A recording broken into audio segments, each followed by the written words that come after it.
Randall, thank you for your question. Thank you for staying. As you know, he's the CAIO at the Navy, and normally folks like him come to a conference, speak, and go away. Here he stayed and asked questions, so thank you very much. And a great session this morning, Randall, with Domino as well. Thank you very much. All right, now we're up to our panel on securing federal AI talent, strategies to drive innovation, enhance cybersecurity, and ensure national competitiveness. Let's have Michael Boyce come up, Director of DHS AI Corps of the Department of Homeland Security. We are also joined by Guy, is the Acting Chief AI Officer of the Office of Personnel Management.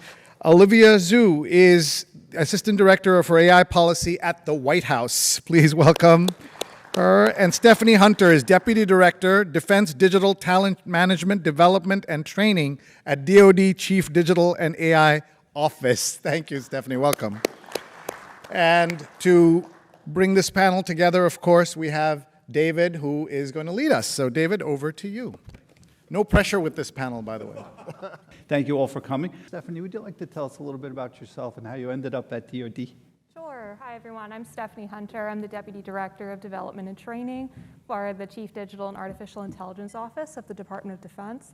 I work within our Digital Talent Management Division, and I oversee our educational and training opportunities that support data literacy and AI literacy throughout the department. I also support our career progression opportunities for the data, analytics, and AI workforce, which we refer to as the Defense Digital Workforce. My career has predominantly been in learning and development. I've worked in federal government, state government, the nonprofit sector, and the health technology sector. Thank you so much. Olivia from the White House. Thank you. Great. It's so nice to be here with you all. My name is Olivia Zhu. I'm the Assistant Director AI Policy at the White House Office of Science and Technology Policy. And for a quick introduction to what OSTP does, is we work to harness the power of science and technology to make sure that we achieve our nation's greatest aspirations while also managing its risks. And of course, technology these days definitely includes almost predominantly AI. So to tell you guys a little bit about my background, this is a personal panel for me because we're talking about AI talent, and I'm one of those people who joined the federal government from the private sector about 2.5 years ago.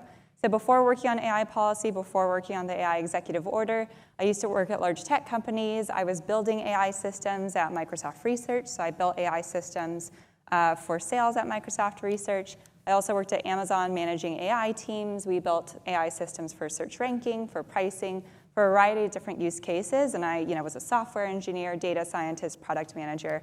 And so I joined the federal government 2.5 years ago through the Presidential Innovation Fellowship Program. I'm a permanent employee now, full bureaucrat. And to be honest, though, after those 2.5 years, I haven't looked back. So I'm really excited to be talking to you all about how we're bringing in more AI talent into government.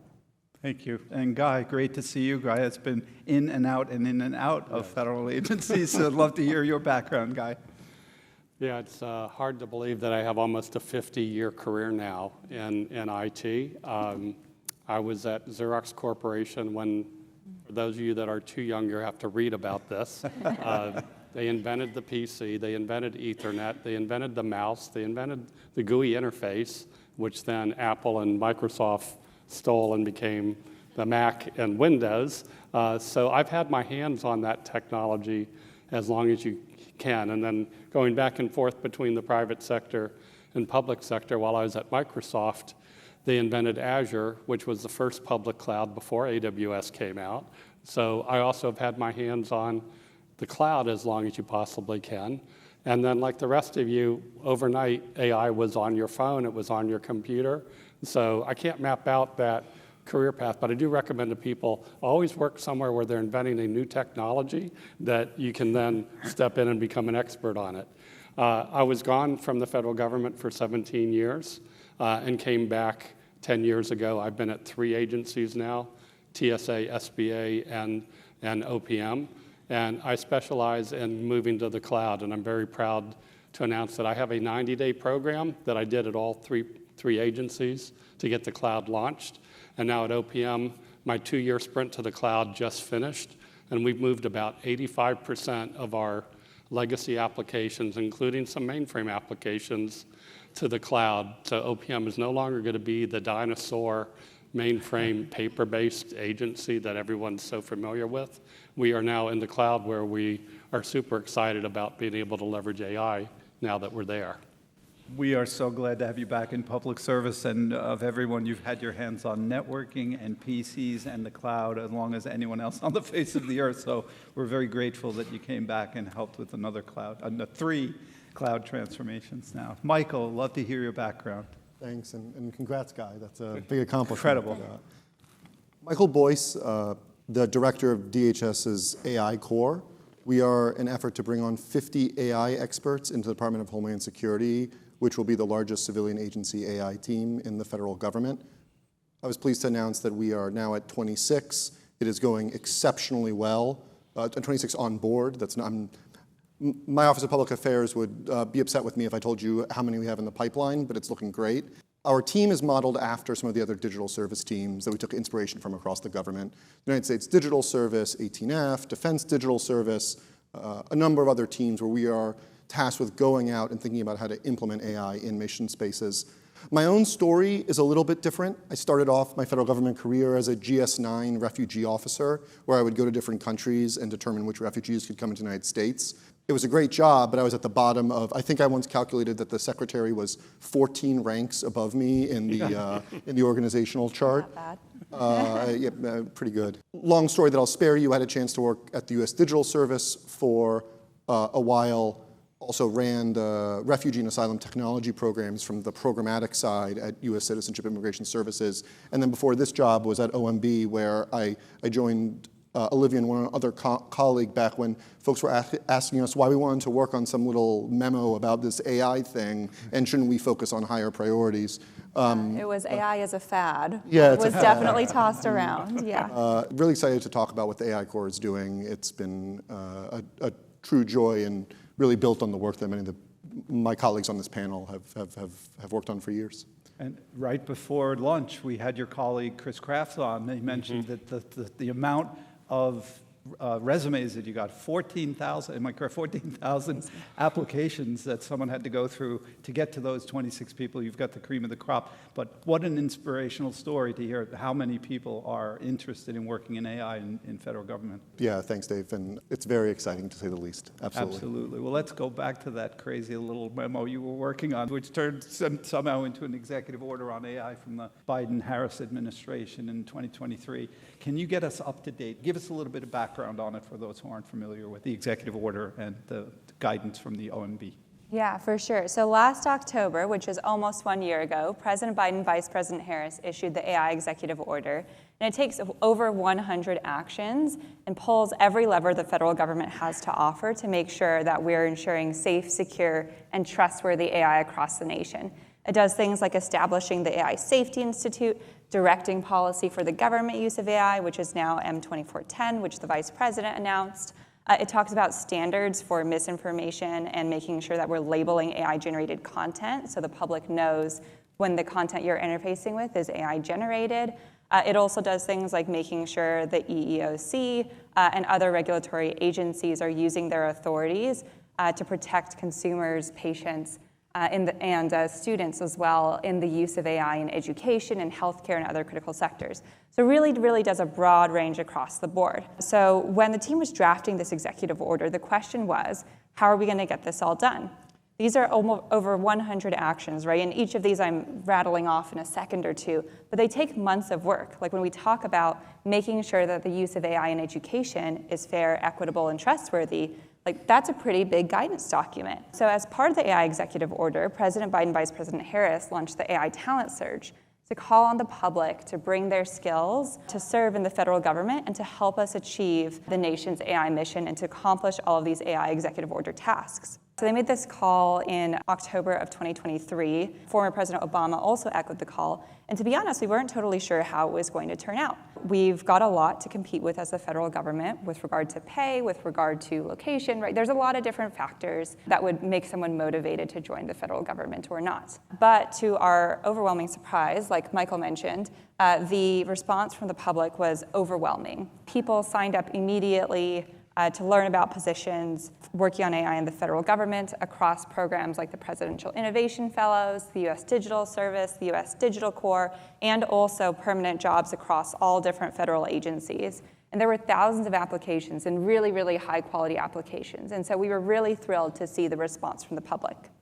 We also worked with the Office of Personnel Management, and Guy is going to touch on some of the hiring authorities to make sure that agencies could get these people in the door as efficiently as possible, and also worked with the programs like Presidential Innovation Fellows, U.S. Digital Corps, and then DHS AI Corps is one of the programs that was stood up after this as well, to make sure that to identify the highest priority projects across the federal government and direct talent towards those really high priority AI projects. Since then, so since October, we're really proud to report that across the federal government, we've hired over 200 AI technologists into government, and that was a direct result of the AI talent surge. And we're not done yet. So the AI and Tech Talent Task Force, which runs the AI talent surge, issued a report to the president on our progress. That was in April or late April of this year. And we have a number of recommendations on how to expand this. Not only are we still hiring will never stop, but also making recommendations like expanding the public interest technology network. You know, we're talking about these programs within government, but we also want to empower pipelines like academia.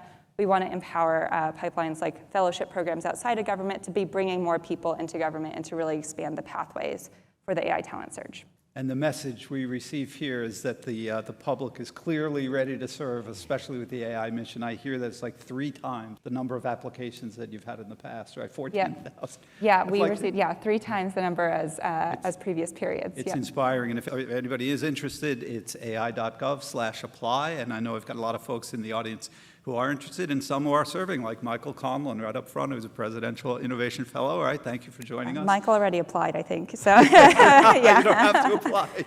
You're in. Yeah, Michael's 1 out of 200, which is great. Thank you, Michael. You've given some really progressive authorities and directives to make hiring easier and to bring more people in. So I'd love to hear some of those innovative things you're doing to help get folks into the government service. Super. Yeah, Olivia highlighted that all those different authorities, but I had to bring note cards along so that I didn't forget any of them. So those of you that are federal employees, pay real close attention. Those of you that are contractors, you're no longer going to be able to just throw money at a federal employee because we can do it now too. And I'm going to cover how we can do that. One of the first things we did with USA Jobs was to launch a large-scale hiring action for data scientists. And Olivia showed some of the screens here. Again, ai.gov/apply is one of the places you can go. But again, as the federal government's HR agency, OPM sets a lot of policies. One of the things we wanted to do for AI was to give direct hiring authority to an agency, which allows them to speed up going through their resumes and classifications, be able to hire much more quickly, because that's one of the areas where they always lose out to the private sector. We also increased the authority of Schedule A appointments, which are temporary appointments. They can be 2-year appointments, 4-year appointments, because sometimes somebody coming right out of college may not know, well, do I really want to work in a federal career or not? This gives them a chance to come on board, have full federal benefits, and have a term to it. And what I have found in my career, anybody that joins as a Schedule A appointment 2 or 4 years, if they really want to stay, the agency finds a way to hire them eventually. So it's a good way to do it. We also had to release a new classification policy for AI and talent guidance so that the agencies would know how to identify AI work and to properly classify it. But we didn't stop there. On April 29th, OPM released the skills-based hiring guidance and competency model. Again, doesn't get as much press as the executive orders, but what that allows all agencies to do is do hiring based on skills versus a mandatory college degree, and removing the requirement of college degrees from positions. So we now can hire somebody who has the skills that you need, who may not have finished college. Let's see, Bill Gates, Steve Jobs, they couldn't apply before. They couldn't apply for these high-level jobs because they didn't have their college degrees. But now we could hire them. Of course, they both are in different roles now. But did you try to recruit them? Try to recruit them. Did you send an email? Yes, that would have worked. But we're not done there. We also have existing pay flexibilities and incentives that we've granted all the federal agencies to use. So again, these are available to an agency. Any of you that are federal employees. Your agency has these authorities today. They don't have to wait to have something signed. Okay, throwing money at you. Do you know that an agency can offer up to 25% of the base salary to a recruitment for 4 years? So for a GS-15, I'm talking about an extra $40,000 per year up to a maximum of 4 years. So that's $160,000 of additional incentive. That's not where we stop, though. What about relocation? The agency can do the same thing. You can offer 25% of the base salary up to 4 years. Again, that's another $40,000 a year for a GS-14. Now, of course, they have to stay for that period of time, or there's a repayment formula. But again, now we've taken away that gap where private sector can throw money at a federal employee and get her to leave versus now agencies have that ability. Now, what about your current employees? You know, they're going, hey, what about me? I'm here doing AI. We've also have the authority that an agency can offer up to 25% of the base pay of an individual superstar. Or if you have a team of AI specialists that's doing a great job, you can offer the whole team 10% of their base pay to get them to stay. Again, there's more. Student loan repayments. Wow. OPM has offered that agencies can offer up to $10,000 a calendar year for a total of up to $60,000 of a student loan repayment. Again, has to be a certified student loan, regular approved institution from the Department of Education, but that's another $60,000 that you can offer as an incentive. There's still more you can do. You can apply for superior qualifications pay. So instead of being forced to hire somebody at the GS-13 step 1 or 14 step 1, you can justify hiring them at a higher step level. Another great area that the federal government now can compete with, I hated when I've been gone from the federal government 3 times and came back. The initial is, oh, you're a new federal employee, you get 4 hours of annual leave, a pay period. I'm like, I've already been working 30 years. We now allow that agency to credit non-federal government work, so you can hire somebody with 20 or 30 years of experience and give them an appropriate amount of annual leave, because I know the government loses out on that a lot. Those are all the money things. Don't forget that we have been very active in supporting alternative work schedules, a hybrid world of work, remote work. I can tell you 40% of my workforce is remote. I made the decision I want to hire the best technical people wherever they are, and I'm not going to make them move to DC. And guess what? It works great, and they love it. So you have that authority.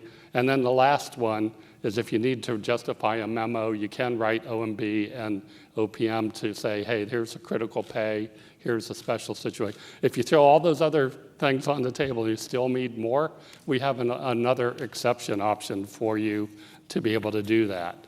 So again, all of that I just listed, if you didn't write as fast as I'm talking, it's on opm.gov, it's on our website. Again, doesn't get the same press as the executive order as it shouldn't, right. But I wanted you to know that the federal government now has all these tools to be able to compete financially with the private sector for AI talent. How do you all feel about that? The U.S. government is really not only attracting the right talent, but keeping them. That is beautiful, Guy. Yeah. Thank you so much. And of course, Olivia, thank you for your roundup of the executive order. Michael, how does that help you at DHS to attract people and get your 26 Dave, folks are you going to make me follow 000? that? Are you really going to make me follow that one? I was going to go to Stephanie. No. Beautiful story. I'm actually glad you went to me. It's incredible. It's great because I don't need to add anything here. Yeah. Right. There's a lot of hand-wringing that I hear over and over, and I wish people would stop with it. Agencies sometimes have budget concerns where there's not vacant positions, some challenges getting the exact grade that you need or working with classifiers to get the right grade. Being in the process of hiring the largest AI team in the federal government, pay is not the reason that people do not join the federal government and technology. And I would love, for the folks out here who are feds, you're free to say whatever you'd like, but I hope that those who agree with me continue to say that over and over, because what I worry that happens is it becomes a self-fulfilling prophecy. When folks who are not used to working in the federal government hear from everyone, well, we always have to compete on pay, it's challenging to match on pay, they don't even look to see what the pay is because they already know that the pay is not going to be very good. And I will tell you, I think since starting, I've only lost 2 people to pay, and in those 2 cases, it was about them vesting, where they were standing to lose, I think, probably in the hundreds of thousands, if not millions of dollars to come over to me. In many cases, folks will tell me, by the way, Michael, I got a raise when I came over to the federal government. And the other thing, when we're talking to our OMB examiners, which I was one briefly, when we're talking to the Hill, we do also need to, I'm sorry to our important contract colleagues here, remind them of one other piece here too. My GS-15s cost about $270,000 a year. And when we do a service contract, it really depends. It's not always the case that a contractor on a service contract is going to be cheaper than that. And so there's many benefits to going the contract route. There's many benefits to going the federal government route. But it's not always purely a pay, and we need to remember that as we're thinking about budgeting and we're thinking about hiring. We can hire great talent. We've done it over and over again on the AI Corps. And I do want to talk about 2 much simpler things. Again, these OPM authorities have been critical in our success, as well as those kicked off by the executive order. But 2 more critical things that I don't, for those federal government employees out there, you're free to do what you'd like, but I'd like to talk about 2 things that we're trying to do, especially on public job announcements, that I feel very strongly about. The first, and Olivia's heard me talk about this endlessly, we need to stop posting positions for public job announcements under the title IT specialist. We need to stop. Yeah. Nobody posts for my federal government employees, for 0301 series, nobody posts a job for miscellaneous administrative. Why do we think for 2210s it has to be IT specialist because that's the name of the classification? We just released OMB and OPM, jointly signed, 2416, where it specifically talks about how you can use on your OF8 form the organizational title. So when we last posted, our last posting was artificial intelligence technology expert. Yeah. Many of those folks do not even understand what an IT specialist is. I challenge the person to go to your major technology company and find an IT specialist listed under their career page. We need to use the same titles for jobs that the private sector does. But it doesn't end at that top line. And please, federal government employees who agree with me, help me by helping us educate our HR services team who've been used to posting IT specialists for years. Show them 2416. Reach out to me directly. I would love to point you to precedents on this so that we can raise awareness about this rule and start to change the culture. And similarly, in that job posting, I know that there's required language, but we can provide clear descriptions of what the job does. It does not need to say leverage enterprise capabilities to achieve mission outcomes and no one understands what their job is. We can write it in simple ways. You will build technology products. You will design technology products. You will work with users. We can use this language so that those people from the outside can see in themselves what their job will be. And then the last thing, and I know that DoD does this, I know that OPM does in many cases, I also just encourage something as simple as having a website for your program, for your job opportunities, where you explain in more detail beyond just the USA Jobs posting what you do. When you're going out and recruiting, it's been a critical tool for us to have a place when technologists come in and you say, oh, I don't have a website that describes the office or the role you'll be in. Well, what do you think that tells them about how easy or hard it is to build technology in your organization? And so these simple things, the title, the way we describe it, and these sort of recruitments, when married up with the incredible authorities we have from the executive order from OPM, are why we had 14,433 applications. Yes, sir. And it makes me proud to be an American, proud to see what's happening in our very progressive government in pushing all of these policies forward. I can't thank you enough now. Once we get them on board, we've obviously got to upskill and train. Stephanie at the Department of Defense, Office of Digital and AI Office, tell us a little bit about how you're training and upskilling our employees. Absolutely, yes. I can speak to a little bit of the other side of this coin here of we need to hire new AI talent into government, but we also need to support them in their career progression once they're in federal government, but we also have to support foundational understanding of data in AI in our existing workforce, as well as supporting their own career progression into these roles in the future as well. So we've done this in a few different ways at the CDAO at DoD. So we support foundational data and AI upskilling. So we provide foundational self-paced online content around data literacy, digital literacy, and AI literacy, and it's available for all military and civilian personnel throughout the department at no cost. And that's an effort to ensure that there is common understanding of what we mean by data and AI throughout the department, because these tools are going to touch every person's work, and they need to be prepared for it now and in the future. So the other hat that digital talent management within CDAO wears, for those who are familiar with Department of Defense, is as the functional community manager for the data, analytics, and AI community, which we refer to as the Defense Digital Workforce. So as part of our functional community manager role, we also need to inform and support the career progression opportunities, understanding the skills and abilities they need in order to support their future career progression. So we support that other side of the work in our training and upskilling efforts as well. Excellent. Let's get into what's next, right? What's beyond the guidance on the executive order and OMB? What's up next? Yeah, for sure. So the AI executive order and the guidance for policy for government use of AI are definitely not over. They were issued, but agencies are heads down implementing them, specifically government use of AI. We know people across various agencies, including all the AI talent we've brought in, are heads down making sure their AI use cases are rights and safety protecting when they're deployed. So I think that's really great. In terms of talent, we're also not done hiring talent. So the U.S. Digital Corps applications are going to be opening up soon. That's for every early career, every person who's early career technologist in your life, point them to the U.S. Digital Corps. I know DHS AI Corps is still hiring. The U.S. Digital Service is still hiring. So that's always ongoing. And one exciting announcement from a couple months ago was actually, so a couple months ago, the White House held a public interest technology convening to talk about this greater ecosystem of public interest technology. These are, again, all the fellowship programs slightly outside of government. And we announced almost $100 million in funding for those programs. These are programs at universities who will train students to be able to gain the technology skills as well as the public interest skills to become technologists in government. So it's really widening our pipeline. I mean, it's already really broad, right? Like Michael mentioned, 14,000 applications.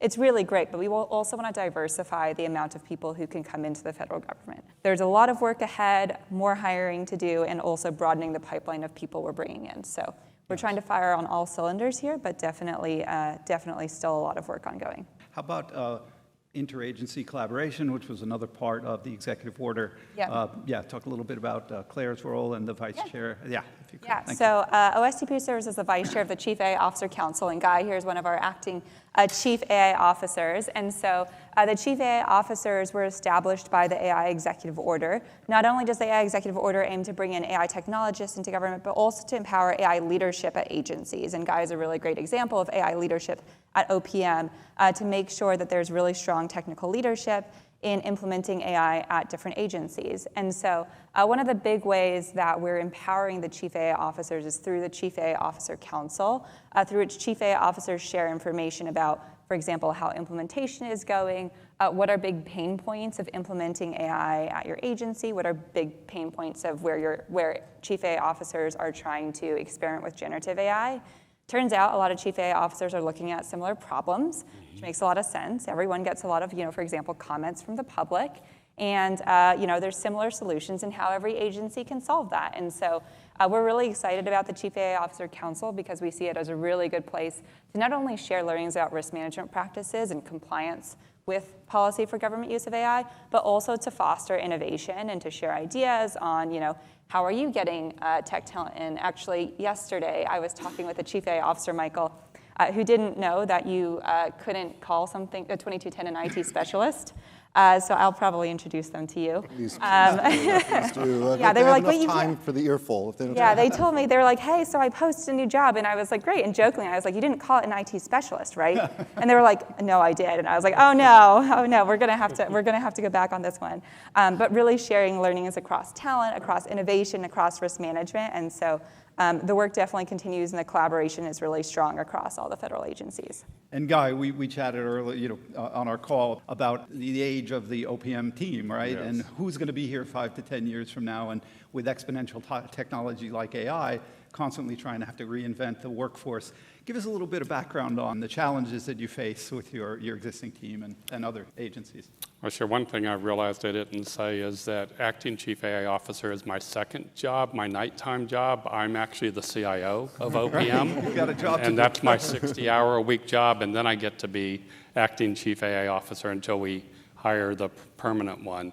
But one thing, the federal government, and I mean the data's out there publicly, it is an aging workforce, and I'm constantly challenging my team on where's the next 10 years, who's going to be here to support it. Right now, the retirement services application, which all federal employees at some point come back to OPM when they retire, is a mainframe-based application that was in COBOL built 40 to 50 years ago. So I've proposed to the Technology Modernization Fund, I want to use AI to rewrite that code into a modern language. Yes. The traditional way of hiring an army of programmers to read line by code, here's the COBOL code, okay, here it is in Java or Python, it would take years and over $100 million to do that. So we are anxious to see how that resolves because I've moved everything to the cloud, including part of our mainframe, but I have that albatross of COBOL. What's a COBOL programmer going to cost somebody 20 years from now? We had to shake the crypto in 1999 in the year 2K, right? The Y2K. We had to find all those COBOL programmers and bring them back to make sure. Yeah, so the ones that we hired to help with Y2K are now 25 years older, and so they're not going to be there. So I just see AI changing the way government functions. Being OPM, we're looking at what HR functions can AI help. We definitely are looking at integrating it into USA Jobs, which I moved to the cloud this year. You're no longer on premise. Notice it runs faster and it's never down. We can do a lot more to help our citizens by leveraging AI. Chatbots. One reason I've gone back and forth between federal government, state, local government, private sector, first thing I do is look at the website. And you will see the traditional government model is, here's our org structure, and this is the way the website is organized. And so you need to know what department, if you have a special pickup, is that in waste management? Is it in trash? Is it in, I love local sites because they're all set up like that. You have no idea where it is. And at least AI will help a citizen find where they buried it on their website versus today. So there's, to me, government, where we're behind is the governance model. Again, we've never had a technology dropped on us this fast. That's where us collaborating, Chief AIO Council, OMB, every agency is trying to stand up their governance model now. And I will tell you, in my Chief Information Officer role, as AI exploded, I had some of my staff come to me and say, Guy, we just can't take on anything else right now. And I said, sorry, the tidal wave is running over you right now. Right. Yes, you're going to learn AI, and I'm actually getting my staff certified in AI now, the same people who said we couldn't take anything else on because our plate's full. The world's making that decision for and this us. helps you clear your plate, by the way, this technology, right? And you've been there since not only Internet 1.0, but way back to the beginnings of the PC and the user interface and the mouse and Ethernet and networking.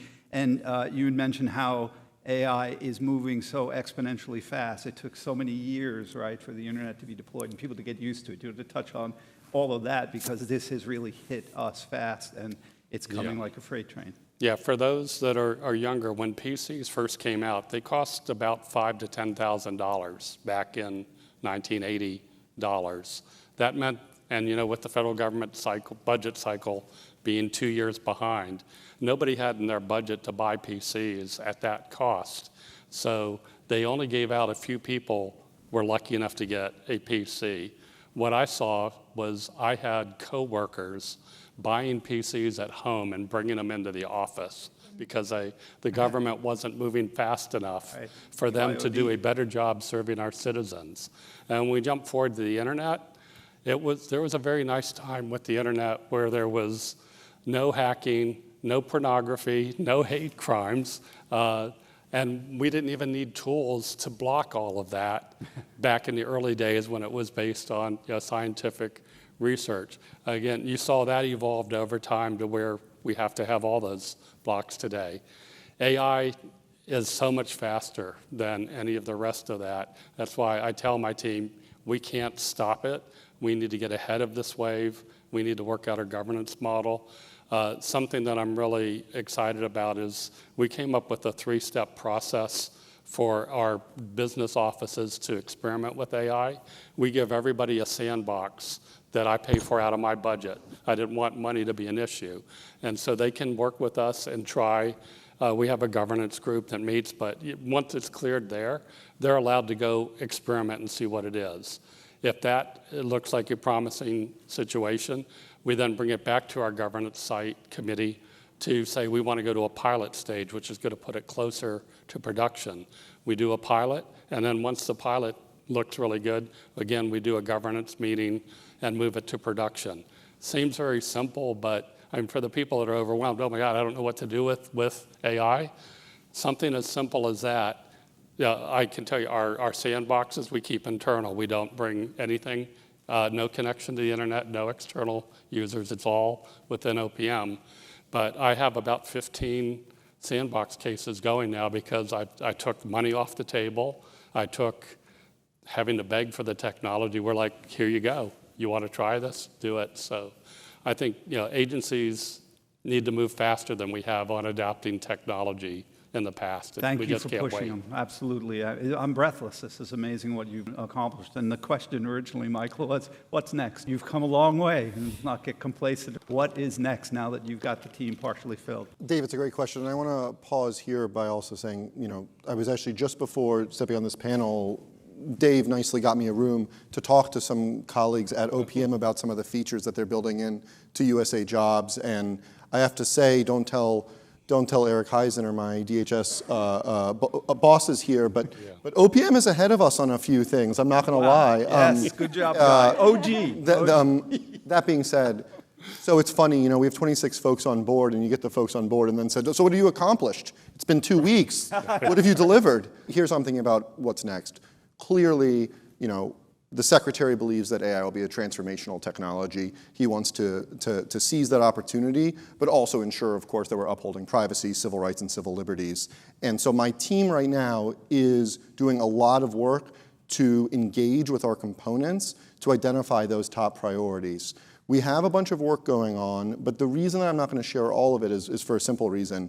The work that we do will almost always be in close partnership, if not in just pure support of the components of DHS. And so we do have some initial projects, but if I were to speak about any of those, I would be jumping ahead of, frankly, the work that the components are doing and not the work that my team is. Many of the things I can talk about, we've been looking at technologies around our supply chain and how we can leverage technologies to help improve our tracking and understanding of that.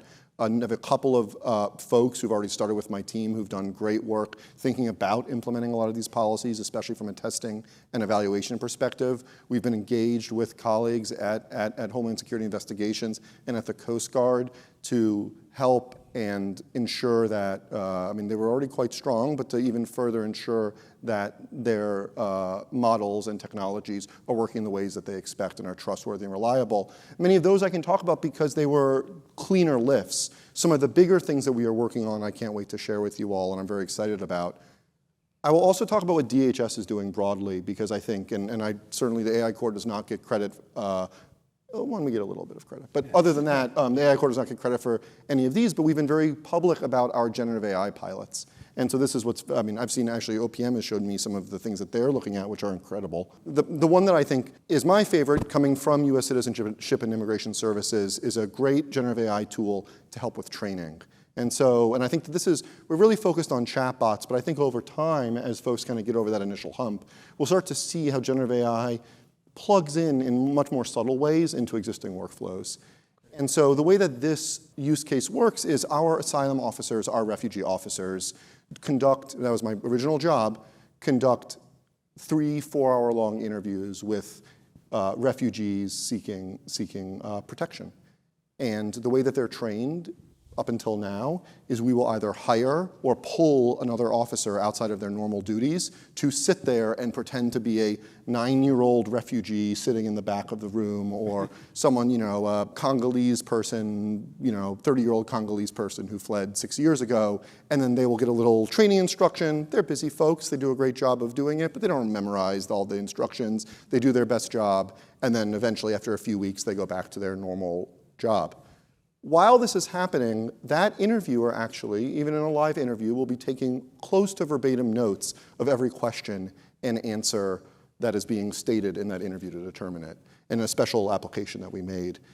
And so what the pilot that we have is this: instead of pulling people off their schedules for real refugee and asylum seekers, they now type their questions into the same application, and generative AI will pretend to be an asylum seeker or a refugee from a particular country and mimic the experience of doing that interview with somebody.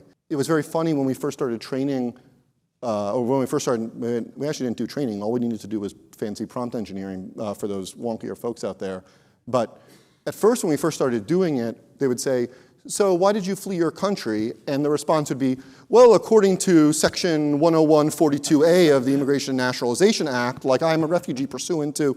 And so we actually had to do some work to get it to mimic that real life experience of someone who might not even have a high school education, who says, "Because I was afraid." Right. And then that officer needs to elicit more to get more information. And it actually does quite a good job there of pretending to be a sort of fulfill this role. It's also great for our trainers too, because let's say they want to give it a different scenario. They can go in and in plain language affect what the background and scenario of that individual is, so we don't have to do some custom build or retrain people or all these other sort of things. Obviously, we're doing a lot of evaluation and testing of it, but so far our initial results say that for there is a testing portion of it, and we're still using humans for that. But for our sort of, you want to get more practice in, you want to prepare more before you start to do your interviews, we found very, very strong results, and there's been a real appreciation of this tool among our new officer class. So it's been very, very exciting. There's a whole number of there's 2 other big generative AI proposals. I won't get into to it to save time, but I think it gives a great example of some of the stuff that we're looking at now.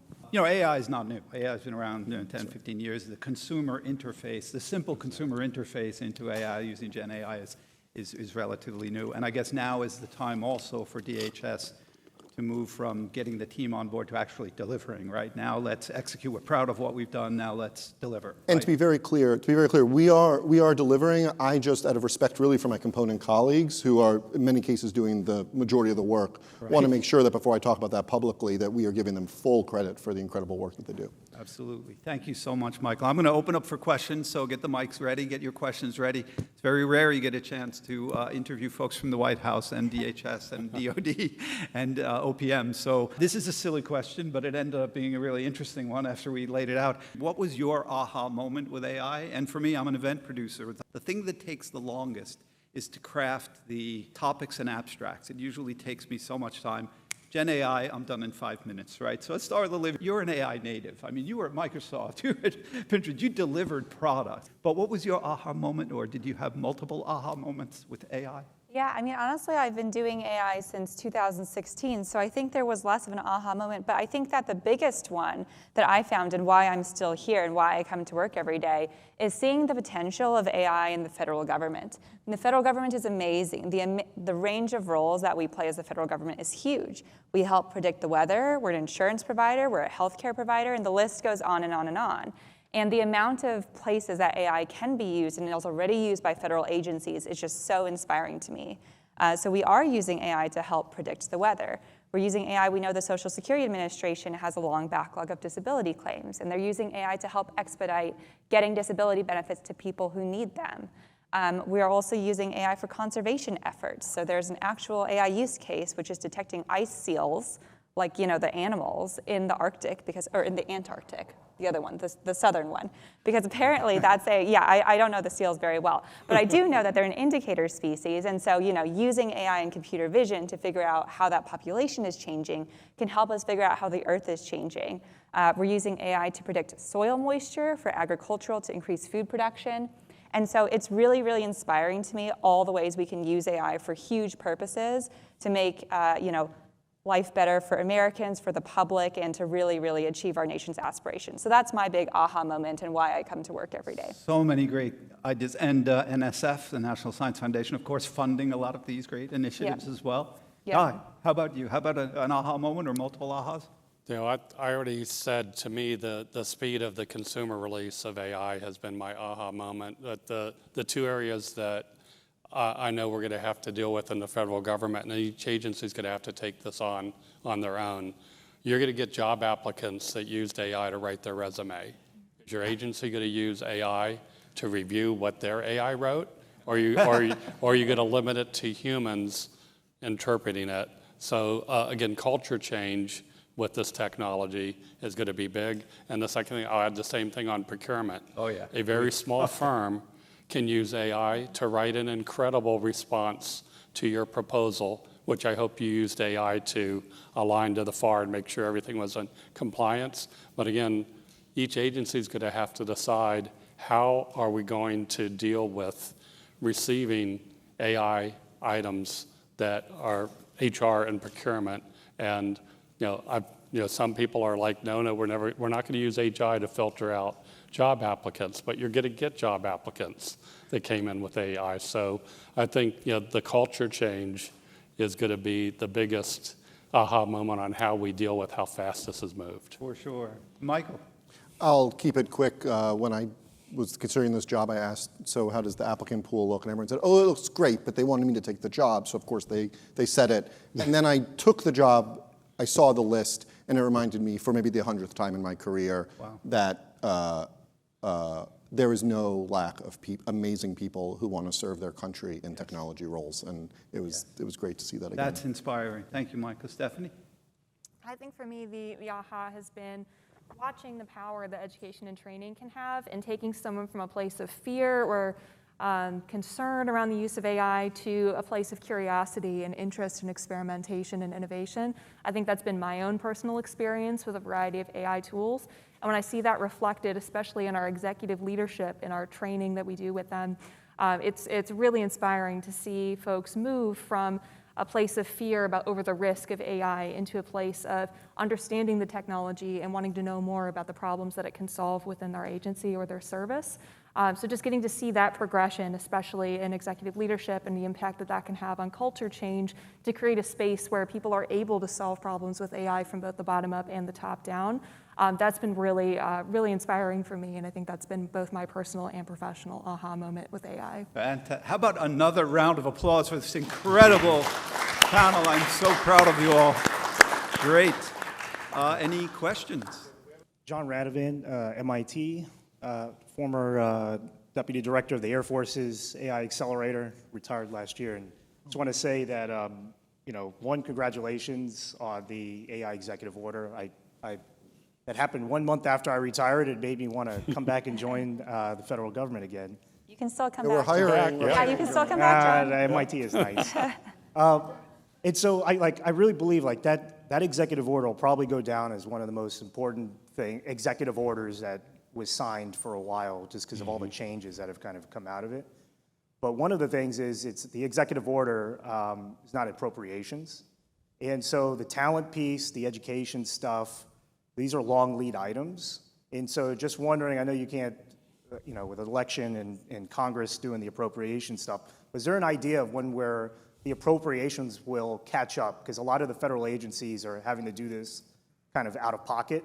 And so just wondering if we're getting a sense if that's being prioritized as high as the acquisition side of the House.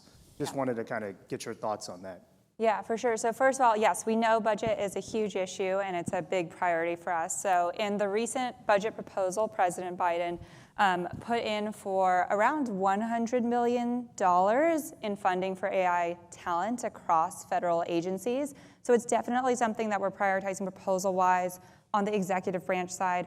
Obviously, Congress needs to act, and the White House has been calling on Congress to act. We know that Schumer has his proposed roadmap, and we're really, hopeful that will include a lot on talent, because talent and the people are what enables the technology. It's not about the technology; it's about the people who make decisions on how to build it, who do the work of building it, who decide how to test it, and how to decide how to make it be used responsibly. So we know Congress is working on that, and so we appreciate the amount of funding that Schumer had put in his proposed roadmap.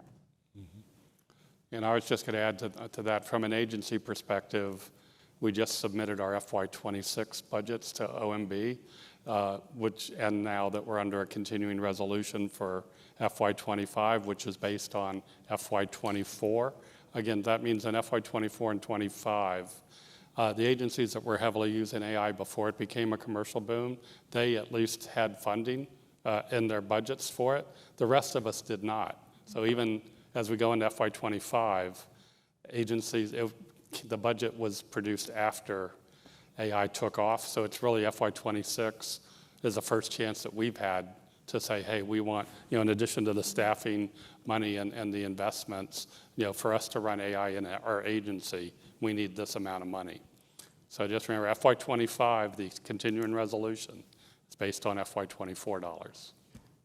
And I will just say, briefly as a former OMB examiner, we love our OMB examiner. They always give us the perfect amount of money, and the Hill always appropriates wisely. All the time. That's on the record. We're videotaping you. For the journalists out there, that was a joke, if there's anyone ready to. Michael is up. Michael Conlon, thank you. I have the privilege of being an American citizen and a taxpayer, and that is a privilege. And as a taxpayer and a citizen, I want to thank each of you for the contributions you share. Second, especially you, Guy, love those pay announcements, love those pay flexibilities, and the leadership that Olivia and the team of the White House have given us. And as a government employee, which is also a privilege, and those of you who aren't a government employee yet, you should seek out that privilege. It is a privilege. My second assignment as a PIF, we all get second assignments, is helping the USDA set up their digital service. And there's always a bit of a struggle. We're not only hiring AI professionals, we're hiring data professionals, analytics professionals, we're hiring digital transformation specialists, et cetera.